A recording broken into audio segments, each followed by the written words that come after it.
Bom dia, pessoal.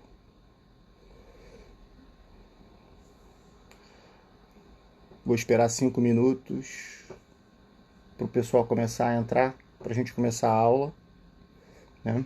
E aí eu vou passar as orientações para vocês.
Bom dia, Júlia. Avisa no grupo aí do pessoal. A gente vai começar aqui a conversa.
Eu coloquei o aviso no grupo do WhatsApp.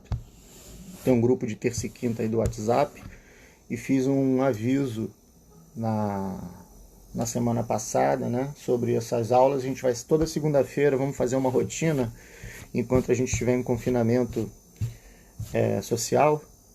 Toda segunda a gente vai fazer uma live com conteúdo para vocês manterem a proximidade com os estudos. Só que essas atividades já tem uma deliberação da UFRJ que essas atividades, bom dia Yasmin, que essas atividades elas não vão ser computadas na carga horária da disciplina. Então é mesmo uma manutenção de contato com os conteúdos, para que vocês possam ter uma rotina de leitura, de estudos, e quando retornar ao semestre,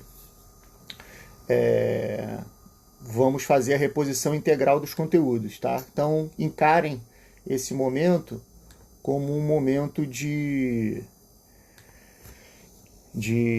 leitura, de aprofundamento. Vamos aproveitar o tempo, né, que a gente está em confinamento para ler um pouquinho mais, manter a proximidade com os conteúdos, e qualquer dúvida que você venha a ter, você vai me mandando por chat. Já tem uns alunos fazendo a leitura e mandando perguntas no Facebook, isso é legal, tá?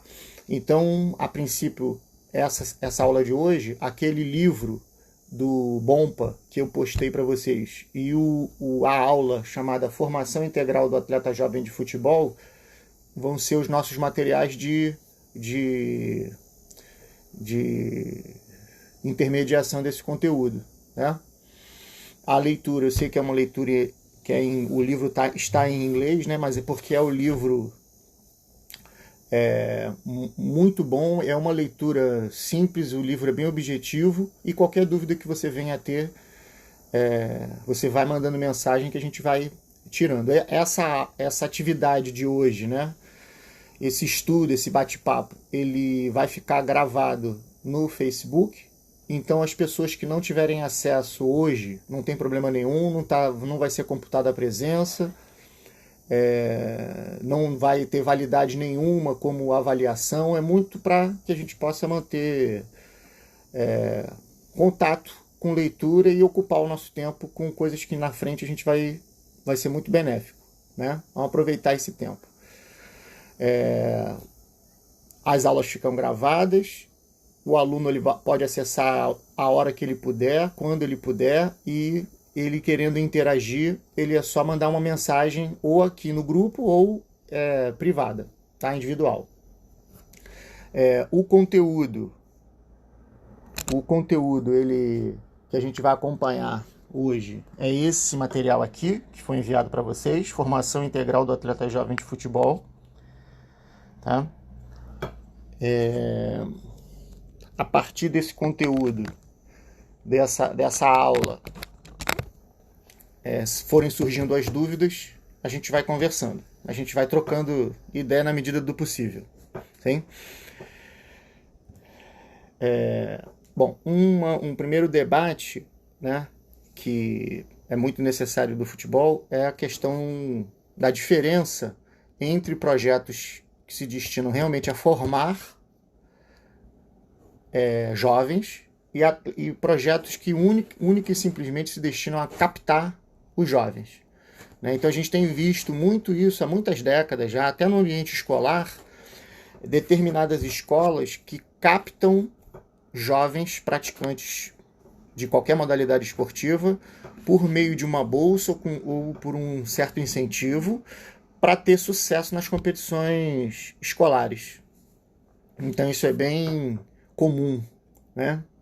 E muitos de vocês já devem ter vivido alguma coisa parecida com isso. Então, na realidade, a única coisa que você não pode é falar que faz formação, sendo que você só faz captação. Tá?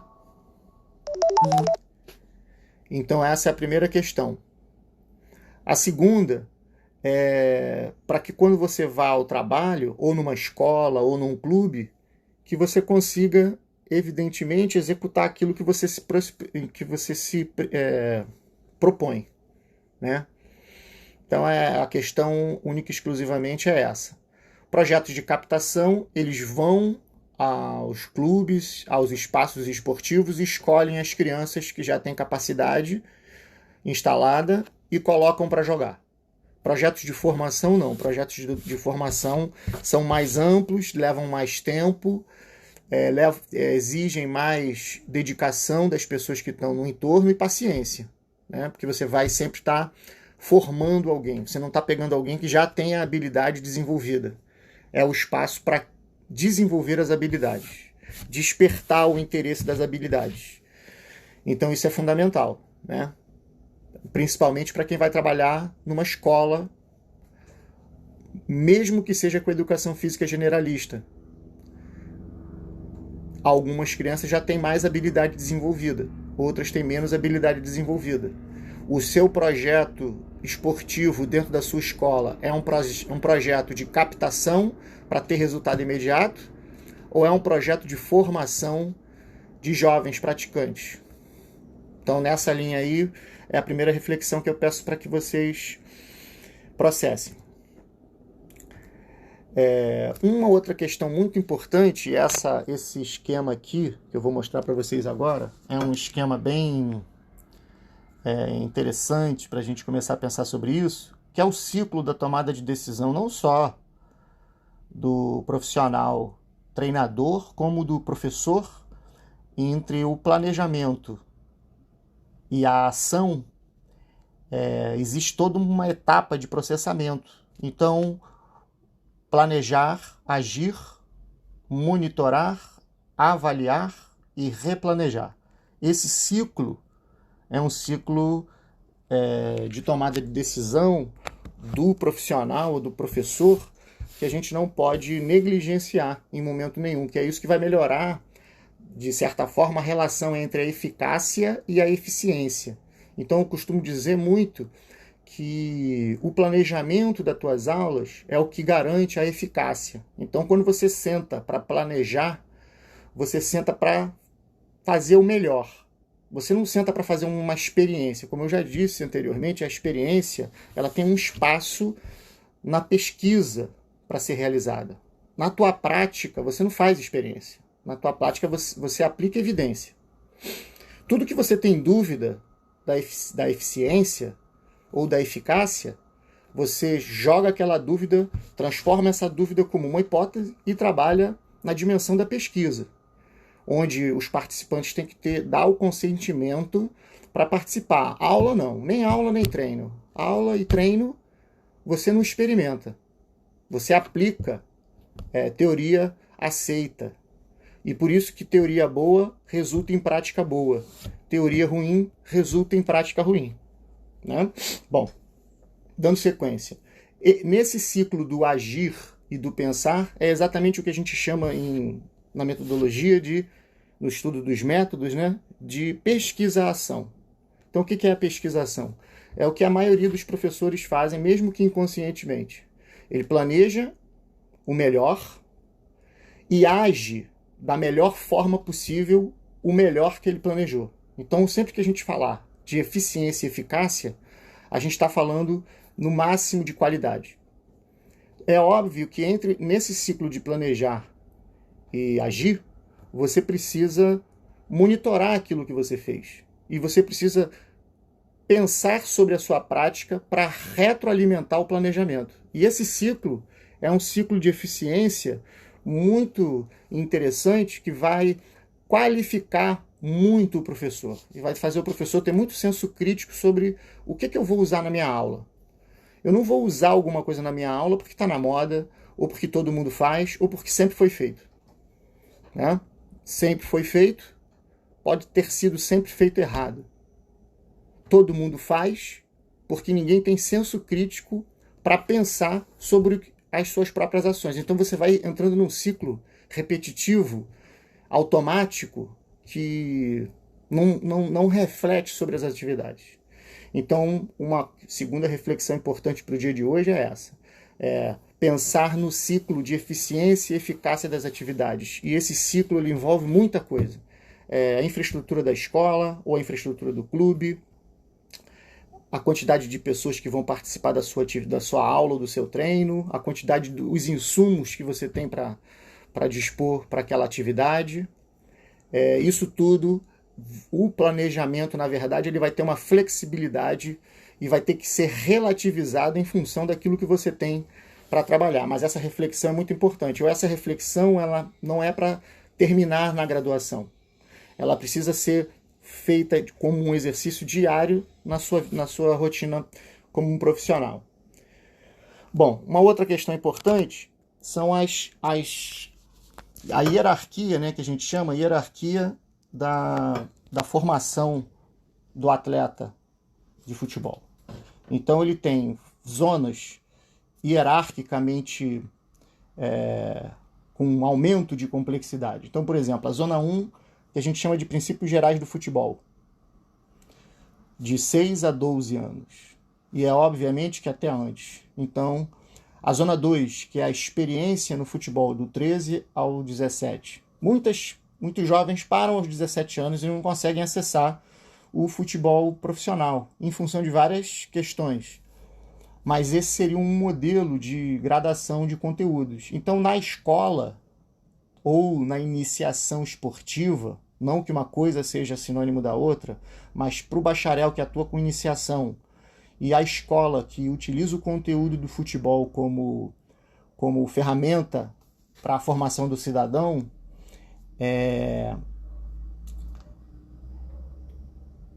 essas diferenças são fundamentais. Senão você acaba trazendo o conteúdo do futebol profissional para a sua aula na Zona 1, que seria voltada ainda aos princípios gerais do futebol.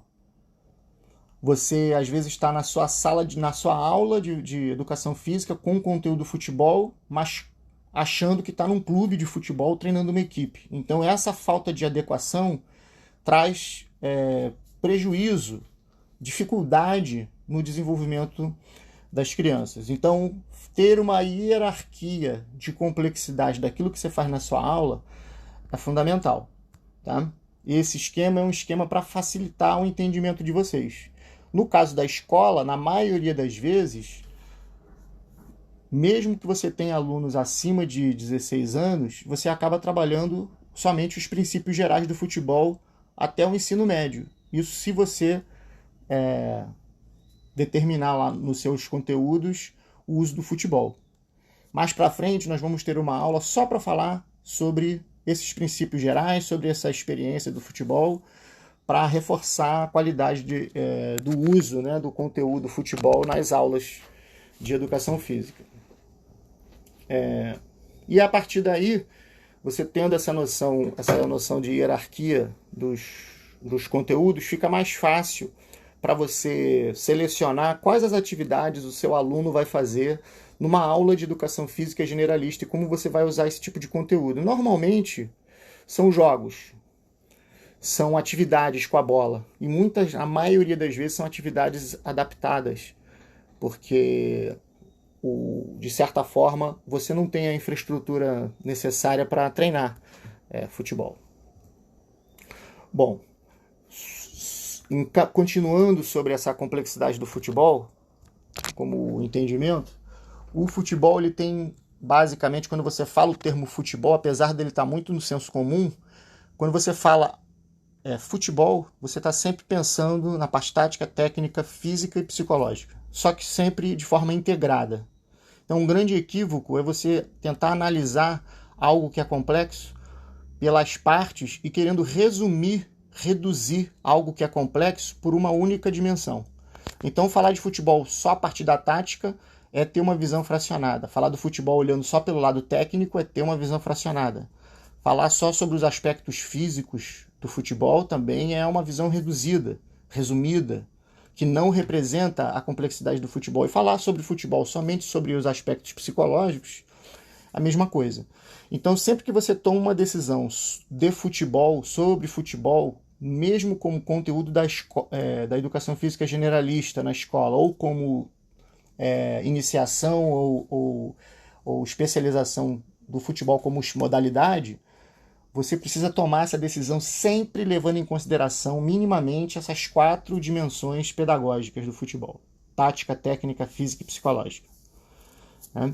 Em linhas gerais, eu vou também mais para frente, tem um dia que sobre a aula de táticas do futebol, a gente vai abordar bastante esse tema, porque isso é muito vigente nos dias de hoje, é um grande, vamos dizer assim, paradigma que o futebol vem vivendo, que é desenvolver futebol a partir só da tática, desenvolver futebol a partir só da parte física, quem é a causa, quem é o efeito, o que a gente consegue minimamente controlar, como a gente consegue controlar isso, e sem eficiência não há processo eficaz que se sustente. Então não adianta você ter um bom planejamento e quando você vai para a prática para agir, para fazer, você não consegue efetivamente trazer do papel para a prática aquilo que você pensou. Então, desse ponto de partida, o futebol ele tem princípios, né? Princípios norteadores amplos. Esses princípios norteadores mais amplos eu vou discutir especificamente numa outra aula sobre tática, mas eu gostaria de dar um exemplo para vocês, né? Até para vocês entenderem como a aula de vocês pode ficar mais atrativa, né? Então, por exemplo, quando você pega uma bola, monta uma atividade onde você coloca uma criança ou duas no meio de um círculo e várias outras crianças em volta desse círculo com uma bola e propõe que aquelas crianças que estão no centro do círculo tentem recuperar a bola, que é uma brincadeira muito comum, que no Brasil chama de bobinho, e na Europa, principalmente na Espanha, eles chamam de rondo. Você está estimulando alguns princípios do futebol. É claro que se você, professor, tem a noção de quais são esses princípios, você vai fazer uma intervenção muito melhor na sua aula. A sua aula vai ficar muito mais motivadora. Até porque, apesar da escola não ser o local de treinar, mas ele é o local de manter a integridade dos conteúdos. Então, por isso que uma aula de futebol, quando ela é regida pelos princípios do futebol, ela é muito mais interessante para os alunos e, obviamente, entrega para eles um conteúdo que ele vai poder usar na prática dele externa, que vai favorecer com que ele jogue futebol com mais qualidade no ambiente externo, que pode ser uma praça, que pode ser a rua onde ele mora, a quadra do condomínio, se ele morar num condomínio, e assim sucessivamente. Então, quando eu coloco as crianças num círculo e coloco dois ou um dentro desse círculo tentando recuperar a bola, eu estou estimulando o princípio de criações de linhas, de posse de bola. Para quem está dentro do círculo, eu estou estimulando a fase defensiva do jogo, eu estou estimulando a pressão ao portador da bola. Então são princípios operacionais que gerenciam o jogo de futebol. E a partir desses princípios a tua aula fica muito mais interessante. Então imagina que você montou seus conteúdos, na dimensão do processo você tem futebol, né? A atividade, você fez um aquecimento, que pode ter sido uma brincadeira ou qualquer tipo de atividade que você escolheu para aquecer as crianças, e quando você entra na parte principal, você montou um bobinho ou um rondo. Colocou as crianças em círculo, colocou duas crianças no centro do círculo. A partir daí, qual a intervenção que você vai fazer? Se você não conhecer os princípios operacionais do jogo de futebol, você vai deixar aquele bobinho por ele próprio. Quando você conhece os princípios operacionais do futebol, você vai poder, naquele momento ali, orientar a aproximação, equilíbrio, abordagem de quem está sem a bola tentando recuperar. Você vai poder orientar as pessoas que estão fora do círculo para abrir linhas de passes ou abrir canais de comunicação livres para a bola poder circular com velocidade.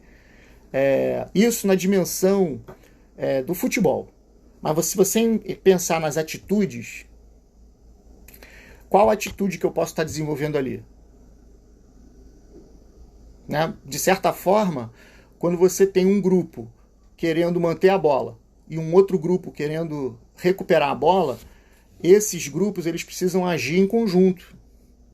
Então tem que ter, de certa forma, desenvolver alguns valores para poder fazer com que essa atividade prossiga com a qualidade ampla que a gente quer. Então por isso que é muito mais do que o jogo por ele só. Então não adianta você fazer um bobinho e deixar as crianças jogando livremente. Qual é a tua intervenção? Qual é a tua participação, a tua fala? Como é que você vai intermediar aquela atividade? Então dependendo dos valores, e eu postei um material no Facebook sobre valores, para você pensar sobre isso. E no esporte a gente tem os valores olímpicos, cara. Poxa vida, é muito importante. Amizade, solidariedade, empatia. Qual atitude que você espera das crianças que estão participando? Aí, inclusive, postei um vídeo de um atleta de futsal profissional que recuperou a posse da bola a partir de uma escorregada que um atleta teve, armou o contra-ataque, a transição, e jogou a bola para fora. Já num 2 contra 1 nítido que ele conseguiria fazer o gol. Então aquilo ali é um misto de muita coisa. É um fair play, o jogo limpo, o respeito que ele teve pelo adversário, de certa forma, empatia com aquele companheiro que perdeu a bola por um escorregão e poderia ter sido penalizado com um gol. Então isso tudo são um conjunto de valores e de atitudes que a gente espera como efeito das atividades do futebol, tanto na escola quanto no clube. E entenda que tudo isso que a gente está fazendo é para não descaracterizar o conteúdo do futebol, para você não fazer uma caricatura do conteúdo do futebol, que é rigor do professor na aplicação dos conteúdos e entendimento do para quê, do porquê e para onde que você quer conduzir. Então, na escola, se a formação do cidadão é o fundamental, a gente utiliza o conteúdo do futebol e faz a intervenção toda voltada para aquele conjunto de valores e de atitudes que você espera, que você propôs lá no seu objetivo, né? Então, sobre a periodização propriamente dita, a gente tem dois grandes modelos. A periodização clássica e a periodização de blocos concentrados. Então, na leitura complementar do livro do Bompa, você vai poder entender um pouco mais sobre isso. Periodização não é algo simples, é algo mais complexo. A periodização em si, ela acaba sendo muito mais utilizada pelo bacharel do que pelo licenciado. A periodização clássica, normalmente, ela é mais indicada para os iniciantes e intermediários, né, em nível de especialização, e o bloco concentrado já para atletas especializados e com mais tempo de treinamento. Na periodização clássica, você tem mais capacidade de treinar as habilidades com mais tempo. Nos blocos concentrados, você já entra num ritmo de quantidade e qualidade muito alto, pressupondo que o participante já é treinado, altamente treinado. Aqui seria um modelo de planejamento onde você tem os dias da semana, as fases, mas isso tudo a gente vai falar num momento para frente. E para quem for fazer as disciplinas do bacharelado, eu até recomendo bastante atenção nesse conteúdo, porque é isso que garante o sucesso, de certa forma, do seu treinamento numa equipe. E na escola? Na escola, o professor ele precisa ter a noção de se a aula dele foi moderada, leve ou forte, para que ele possa, de certa forma, atender às necessidades das crianças do ponto de vista do condicionamento físico. Apesar de ter poucas aulas, né, o professor ele não deve sempre dar aulas muito leves. Mais para frente a gente vai conversar mais sobre isso. Então, os princípios do treinamento. Esses princípios do treinamento para hoje, né, a minha maior preocupação em função da exigência, né, e do currículo, principalmente para a licenciatura. Porque se você não estudar um pouco desses princípios a partir de agora, ou não tentar puxar uma disciplina de treinamento isolada ou como eletiva, você vai para uma escola da aula com muito pouco conteúdo de treinamento. Isso vai ser ruim até para você montar a estrutura da sua aula. Porque apesar de ser uma aula e ter diferença entre a aula e o treino, ela precisa, de certa forma, respeitar esses princípios gerais do treinamento esportivo. Não só para aula de futebol, né? Para todas as suas aulas. Então, os princípios, eles são distribuídos de forma geral em 6 princípios, né? O princípio da individualidade biológica, o princípio da adaptação, da sobrecarga, o princípio da interdependência volume-intensidade, o princípio da continuidade e o princípio da especificidade. Sobre esses é que nós vamos conversar no dia de hoje.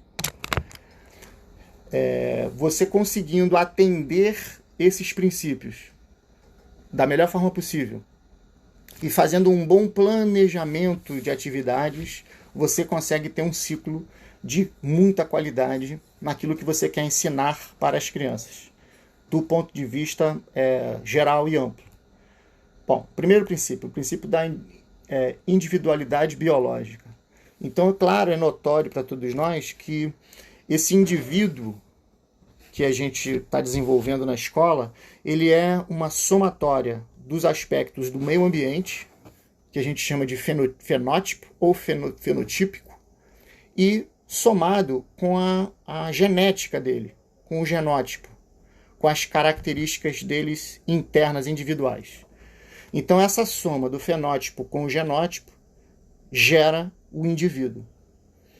O professor, ele atua essencialmente na dimensão do fenótipo, do meio ambiente, porque é nesse meio ambiente, nesse fenótipo, que o professor orienta as suas aulas. Então, tudo que é externo, tudo que cerca aquele indivíduo pode interagir com o seu genótipo e gerar um indivíduo mais ou menos capacitado. Então, para um entendimento rápido, né, um tema muito, vamos dizer, importante para a escola, obesidade infantil. Então, a obesidade é um efeito. O efeito de quê? De um fenótipo que interagiu de forma limitada com o genótipo, gerando um indivíduo obeso. Então, como é que a gente pode, o que a gente pode fazer para alterar isso? O que a minha aula pode contribuir para motivar o aluno à prática regular de atividade física?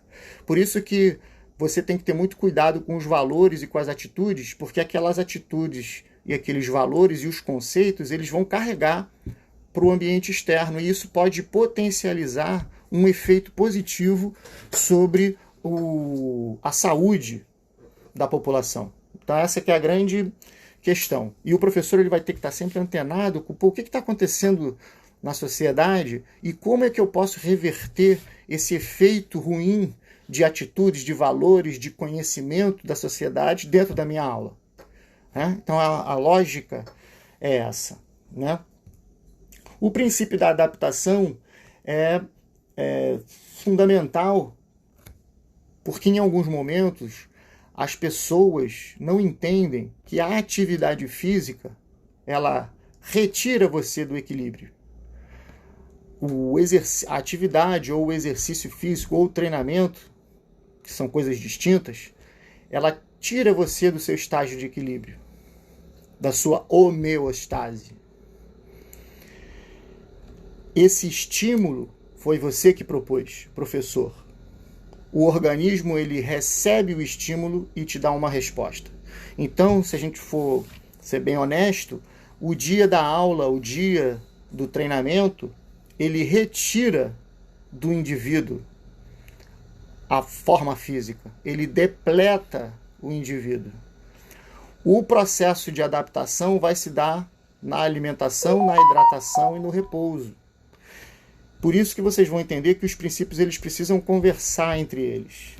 E uma questão muito importante para a aula, né, de educação física em si é você entender se aquele teu conjunto de atividades era débil, médio, forte ou muito forte. O débil e o muito forte a gente deve evitar porque eles não trazem nenhum tipo de consequência. Então, do ponto de vista eu estou deixando claro, pessoal, para a gente não ser radical, tá? Mas do ponto de vista de melhorar o nível de atividade física da população, fazer as atividades no horário da aula de educação física dentro de uma sala de aula, é você deixar de atender essa dimensão, esses conteúdos. Porque você não aprende a fazer exercício físico ou você não internaliza o comportamento de fazer exercício físico conversando sobre exercício físico. Todo mundo sabe que faz bem. Está muito enraizado no senso comum das pessoas. O problema é que a pessoa não tem a atitude de fazer. E aí, como ela não tem a atitude de fazer, como ela não faz, ela não tem os benefícios do exercício físico. Então, na aula de educação física em geral, o treino débil somente se a pessoa estiver muito cansada, muito debilitada. Mas a gente deve evitar. A atividade muito forte provoca dano. A pessoa vai ficar com uma dor tão grande no dia seguinte que é capaz de nem querer voltar para a sua aula.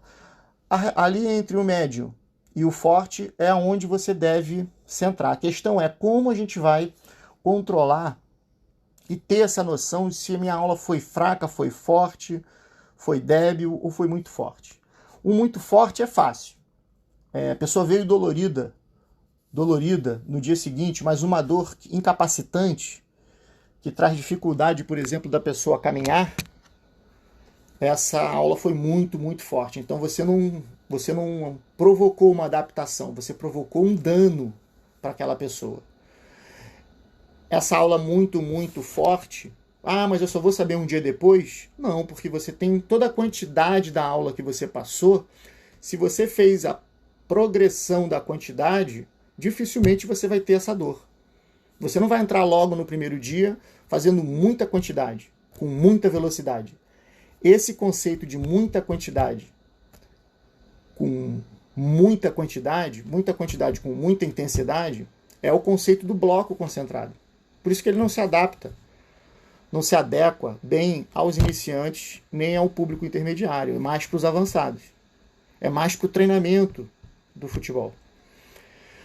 Com relação à progressão dessa quantidade, então você tem a progressão, pode ser vista pelo tempo da aula, a progressão ela pode ser vista pela quantidade de exercícios que você dá dentro dessa aula, e se você fez 5 sequências de um determinado exercício e você percebeu que 24, 48 horas depois os alunos não têm queixa de dor, aí é óbvio que essa queixa de dor tem que ser ponderada, porque o aluno pode fazer outras atividades externas e essa dor pode estar vindo de uma outra atividade que não é a sua. Porém, se ele está se queixando de dor e você tem todo esse conhecimento, você pode reduzir a quantidade dele na tua aula para, pelo menos no teu momento que você consegue controlar, poupar a criança de uma possibilidade de lesão. Tá? E pode ter certeza no que eu estou falando, as crianças se machucam e se machucam muito na escola. Muitas vezes que o professor não respeita tudo que a criança faz. Vou dar um exemplo. Tem uma série de crianças que fazem atividade esportiva externa. Né? E essas crianças que fazem atividade esportiva externa já estão contemplando o estímulo adequado para ter, inclusive, uma resposta ótima do organismo. A questão é que o professor vai ter que ter uma inteligência, uma articulação para usar essa criança na aula, continuar desenvolvendo neles as atitudes e os valores, porém com um cuidado na execução de atividade.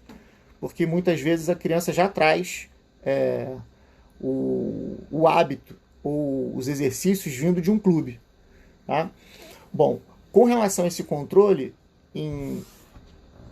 inevitavelmente o que a gente consegue fazer é usar uma escala de percepção subjetiva, onde você faz uma pergunta: o quanto você ficou cansado, o quanto você ficou cansado na sua última atividade, e o aluno ele vai responder numa escala de 0 a 10, sendo 10 muito, muito cansado e o 0 muito, muito pouco cansado. E aí você consegue modelar isso. Então isso seria conteúdo. Né? Para quem está com dúvida, o que é conteúdo da aula? Por exemplo, ensinar uma escala de percepção subjetiva para os alunos, ancorar eles nessas escalas de percepção subjetiva é conteúdo. Pode estar no teu planejamento. Isso ele vai levar para a vida dele, para ele fazer a atividade física dele na praça, para ele manter o nível de atividade física dele, ele próprio podendo controlar. Então isso é conteúdo. Saber minimamente controlar a frequência cardíaca, isso é conteúdo. Isso é conteúdo que a pessoa usa no dia a dia.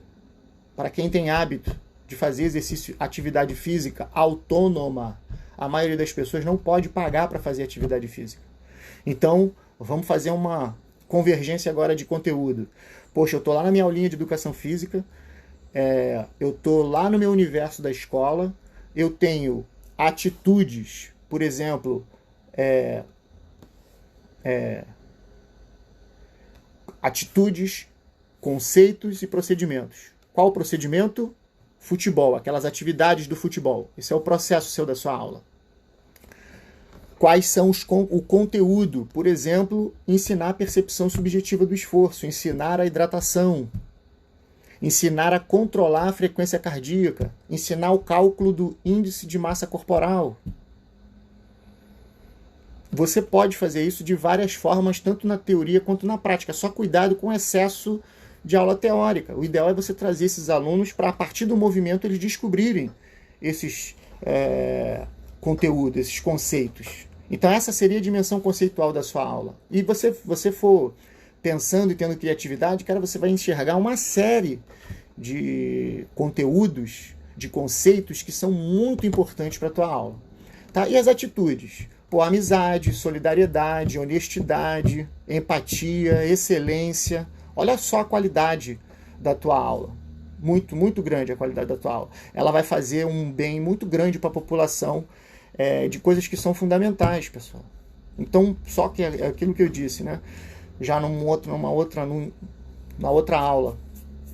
Cara, o professor ele tem que selecionar aquilo que ele entende como relevante para você poder ter uma aula intencional.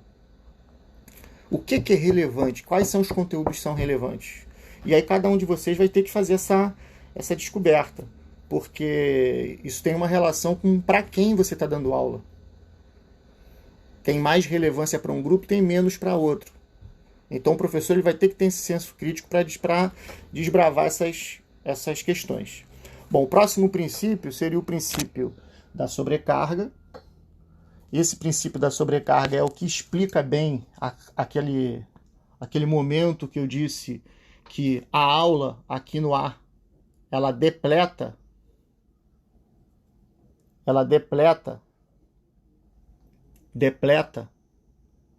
24, 48 horas depois, o aluno ou atleta está preparado para receber um novo estímulo. Então esse princípio da sobrecarga, ele precisa respeitar o tempo de recuperação das crianças. O problema é que na escola, muitas vezes, os conteúdos eles não estão montados, as aulas elas não estão montadas respeitando esse princípio. Então tem professor que dá aula segunda e terça. Tem professor que dá aula segunda e terça. Tem professor que dá aula segunda e sexta, segunda e quinta. Então, de certa forma, você perde um pouco a possibilidade na escola de aplicar o princípio da sobrecarga.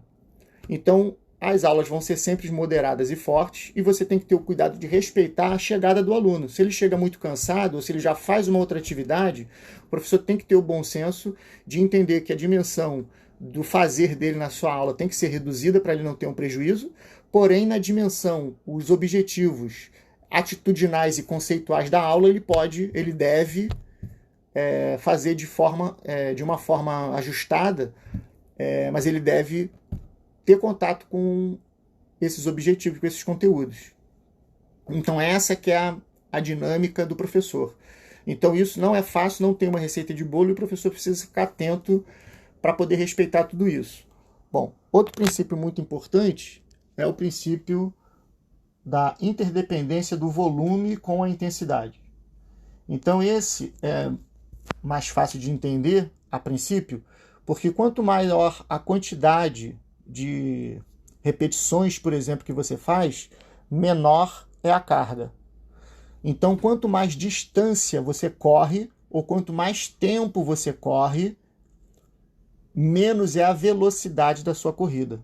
Então essa relação de interdependência entre o volume e a intensidade é a relação que a gente tem num modelo progressivo de sobrecarga. Então o que quer dizer isso? Poxa, se eu estou fazendo uma aula, se eu tenho lá 45, 50 minutos de aula, eu estou fazendo 35 minutos de parte principal. Dentro desses 35 minutos, as atividades que as crianças fazem tem uma quantidade. Então, se eu começo com 2 repetições, depois vou para 10, depois vou para 15 de jogos. Então, estou fazendo um rondo. Se eu permito que eles fiquem 5 minutos fazendo um bobinho, isso é a quantidade. Se eu permitir que eles fiquem 6, 7, 8, 9, 10 minutos fazendo a mesma atividade, eu estou aumentando o volume. E, de certa forma, estou reduzindo a intensidade. Muitas vezes é por isso que o aluno para de fazer a aula. Porque você não está respeitando o princípio do volume e da intensidade. Por que muitas vezes, se você botar uma pessoa num pique, um aluno num pique, numa área muito grande, se ele não tiver muita velocidade e aguentar a conseguir sustentar muita velocidade por muito tempo, ele fica no constrangido e não consegue sair daquela situação. Então, muitas vezes, para você não cometer esse erro, a gente tem que reduzir os espaços da aula para que o aluno possa ser bem sucedido naquela atividade. Então, muito cuidado com isso. Tem dúvida? Respeita o princípio da interdependência do volume com a intensidade e reduz a área. Reduz o espaço. Princípio da continuidade. Esse, então, a gente tem muita dificuldade na aula de educação física, porque as aulas não têm uma sequência, não são intercaladas. Então, como as aulas não são intercaladas, bem intercaladas, você acaba tendo dificuldade de seguir do ponto de vista do treinamento a continuidade. Por que eu estou dizendo isso? Porque você consegue até motivar a criança para a prática, mas o benefício que aquela sua aula vai dar no nível de atividade física da criança é muito pouco. Mas se você considerar o quanto de motivação você pode dar para a criança, isso pode ser muito valioso. Se você ponderar o quanto dos valores e das atitudes você pode desenvolver no meio da sua aula, isso é muito representativo. Mas do ponto de vista do impacto daquela tua aula como exercício para as crianças, do ponto de vista físico e gerando o efeito de diminuir o sedentarismo e a obesidade das crianças, é realmente bem complexo. Na dimensão da aula, no ambiente escolar, é muito difícil de você conseguir esse efeito. O treinamento não. O treinamento ele consegue dar conta disso. Mas na aula você vai ter dificuldade de atender o princípio da continuidade. O máximo que você vai fazer é tentar, se for possível, na sua escola, distribuir pelo menos com um dia de intervalo as tuas aulas. 24 horas, 48 horas. E o princípio da especificidade. O princípio da especificidade para o futebol seria, sendo bem curto, seria você colocar um nadador para nadar, colocar um jogador de futebol para jogar numa quadra. Então, quando você tira um atleta de futebol para correr numa pista em círculo, ou quando você tira um atleta de 100 metros para fazer os exercícios relativos do futebol, você está retirando a especificidade dos conteúdos. Você está retirando o princípio da especificidade da sua atividade. Então teve um aluno que me mandou uma mensagem hoje falando sobre isso, que ele está lendo lá no livro do Bompa, e ele leu sobre habilidades cíclicas, acíclicas e acíclicas combinadas, vamos dizer assim. E aí ele ficou em dúvida. Então, o que seria as habilidades cíclicas? Por exemplo, o pessoal da natação, o pessoal do atletismo, que corre em volta de pista, essa atividade ela é cíclica. Ela tem um ciclo fechado. Um jogador de futebol, um atleta de handball, um jogador de vôlei, ele não tem um ciclo fechado de atividades. Ele tem um ciclo aberto, inclusive com possibilidade dele tomar decisão. Um corredor de 100 metros, ele já tem a decisão tomada na hora da largada. Tem que chegar mais rápido no final dessa linha. Ele não tem outras variáveis. Então, a atividade dele é linear. A atividade é cíclica, é não linear. Então, o jogador de futebol ele não corre o tempo inteiro em linha reta. Ele corre em zigue-zague, ele corre tomando decisão, ele corre lento, rápido, acelerado, dá o máximo, volta de costas, anda de lado. Entendeu? Então, essa seria uma atividade acíclica. E a acíclica combinada, e muito usado hoje em dia, é quando você combina os exercícios cíclicos com os acíclicos. Ou seja, quando eu faço um jogador de futebol saltar, fazer um zigue-zague e sair em linha reta na máxima velocidade para desenvolver a potência dele, eu, por exemplo, estou usando um combinado. Um acíclico combinado, ou seja, é um exercício cíclico somado com um acíclico. com o intuito de desenvolver alguma habilidade específica, né? Então é muito importante para o professor ele entender o que é cíclico e o que é acíclico. Então, por exemplo, quando você vai para a sua aula de educação física e coloca as crianças para aquecer num pique, eles estão aquecendo numa atividade acíclica. Quando vocês colocam as crianças para aquecer correndo em volta da quadra, eles estão aquecendo numa atividade, num exercício classificado como cíclico. A questão é que para a escola, isso não faz talvez muita diferença. A diferença é o seguinte, que um pique onde ele está correndo, trocando de direção, pode ser muito mais rico do ponto de vista dos valores e das atitudes. Por exemplo, vamos dizer assim, não respeitar as regras.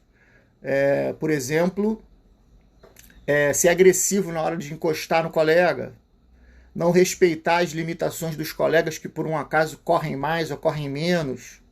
Então isso tudo são um conjunto de valores e atitudes que num pique você consegue, mas que numa corrida em volta da quadra você pode não ver. Pode não exercitar, entendeu? Então a questão não é que está certo ou que está errado. A questão é o bom senso de o que eu vou usar e como eu vou usar. Isso tudo o profissional, o professor, ele escolhe.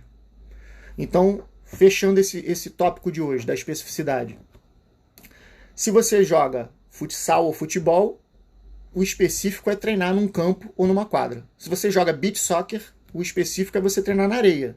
Tirar um jogador de beach soccer da areia para levar ele para uma pista dura, é errado? Não é errado, mas tem menos especificidade. É menos específico. Tirar um nadador da água e botar ele para treinar no piso sólido, no ambiente terrestre, é errado? Não é errado, mas é menos específico. Então, dependendo do tempo que você tem, você pode ou não fazer isso. Mas isso é uma escolha que você vai fazer. Só não pode não saber, não conhecer o princípio da especificidade. Ele tem que estar na tua tomada de decisão também. Poxa, eu estou tirando muito os meninos do específico.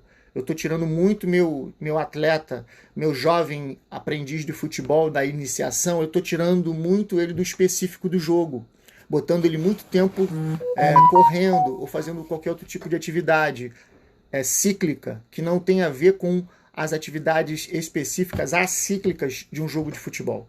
E na escola? Na escola você pode experimentar o cíclico e o acíclico. A grande questão é o que é mais rico do ponto de vista dos valores e das atitudes. Porque essa questão do jogo ser cíclico ou acíclico, da atividade ser cíclica ou acíclica, é uma questão de processo. Tudo bem, faz parte do teu conteúdo, do teu objetivo. Porém, onde você vai conseguir exercitar mais as atitudes e os valores? Será? Um pique, na minha opinião, é muito mais rico do que você colocar as crianças para se aquecer e alongar em volta da quadra. Um pique é muito mais rico, né? Uma atividade acíclica é muito mais rica do ponto de vista amplo do que as atividades cíclicas, são menos complexas. Tá? Bom, então pessoal, vou parar por aqui hoje.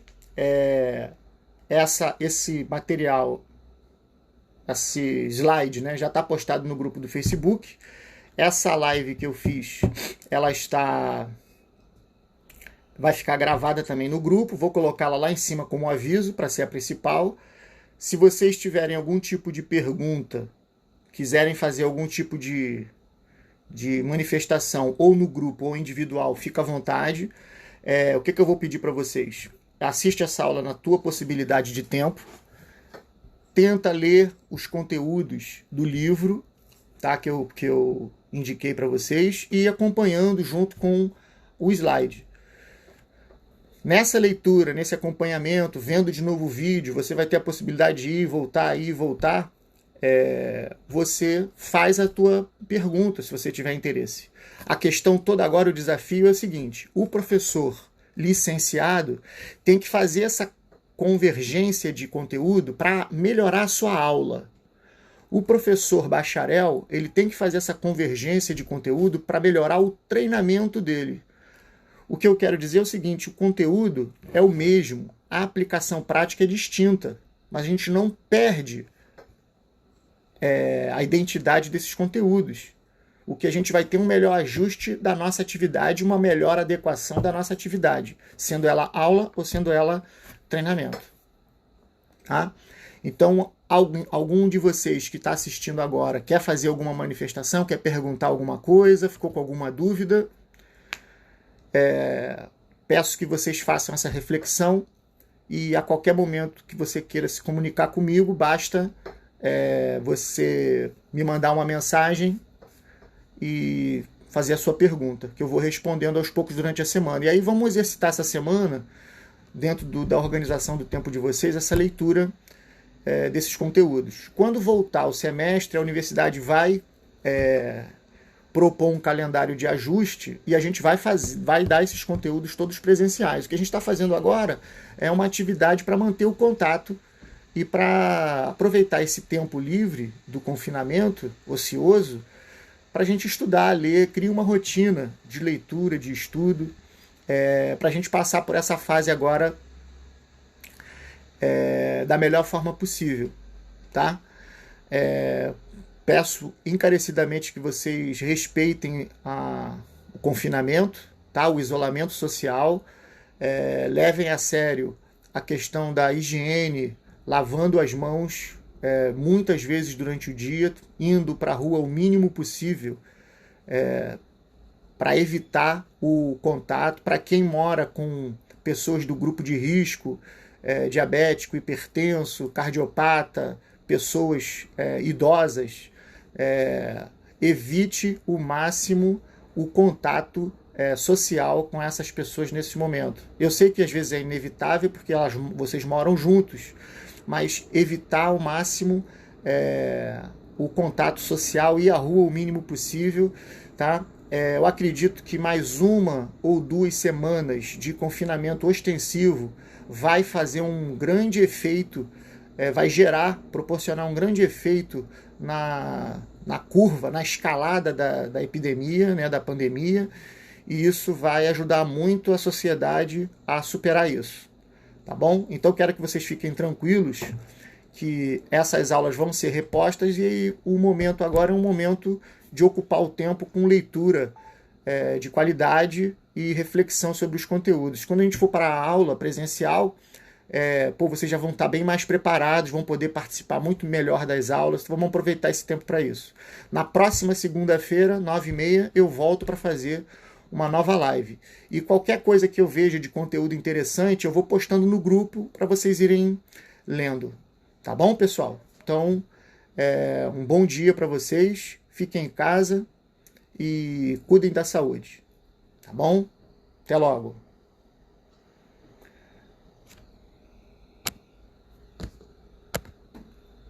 Obrigado, Yasmin, Júlia.